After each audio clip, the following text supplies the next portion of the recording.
Èkó Akéte nílùú ọgbọ́n, Èkó Akéte nílùú ìmọ̀, àròmísà lẹ́gbẹ̀lẹ́gbẹ̀, Èkó Akéte àfọ̀bàjẹ́ ní, Èkó Akéte nílùú ọgbọ́n, àròmísà lẹ́gbẹ̀lẹ́gbẹ̀, Èkó Akéte àfọ̀bàjẹ́ ní, Èkó Akéte ìlú ọgbọ́n.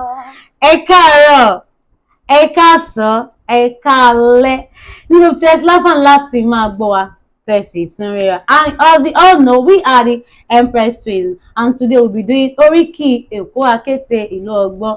My name is Ọmọkẹ́hìndé Sodiq, popularly known as Àwẹ̀ní Oríkì ni mò ń jẹ́. Àmọ̀kẹ́ Adé lórúkọ tèmi, Táyélolú Èjìrẹ́ ará Ìsokùn, Ẹ̀dúnjọbí ọba ọmọ.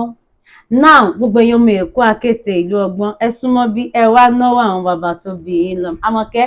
Èkó Akéte ìlú ọgbọ́n àròmísà lẹ́gbẹ̀lẹ́gbẹ̀. Ọmọ fíjì wọjà wọn rí gbẹ́ndẹ́kẹ́ ọ̀bùn wọjà wọn pẹ́ síọ̀síọ̀. Ta ló sọ pé Èkó ẹ̀ lónìí? Ta ló sọ pé Èkó ẹ̀ lọ́dọ̀?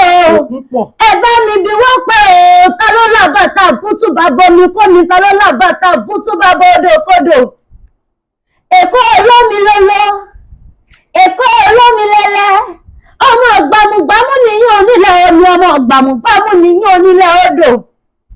Èkó Akéte ìlú ọgbọ́n, níbi tí àgẹ̀rẹ̀ ti ń sáré jẹ lẹ́sẹ̀ méjì lọ. Ọmọ gbàmùgbàmù onílẹ̀ odò, ọmọ gbàmùgbàmù odò kan tí ò ṣe yájú sí. Wọ́n ń pẹ́ tójú ọmọ tẹ̀yìn ìgbẹ́tì, ojú ògbùdọ̀ tó pọ̀ lé, ọmọ àrídẹ̀sọ pọ̀ lé ni wọ́n. Ọmọ àtùpàǹdùkà náà ó ń tún ṣe oúnjẹ ní ìlọ́wọ́, àwọn tó ń jẹ lọ́wọ́ wọ́n ń fọwọ́ ẹ̀bá ní ọba tó bí wọ́n lọ́mọ. Èkó àdèlé níbi tí àgẹ́rẹ́ o sáré sáré ẹlẹ́sẹ̀ méjì lọ́ni. Ẹni tí ó bá dẹ̀kọ̀ tí ó bá gbọ́mọ́ bá mi wí fún wọn, onítòun ogun ọkùnrin èmi àwọn ní sọ bẹ́ẹ̀ mi ò yọ orí rárá o.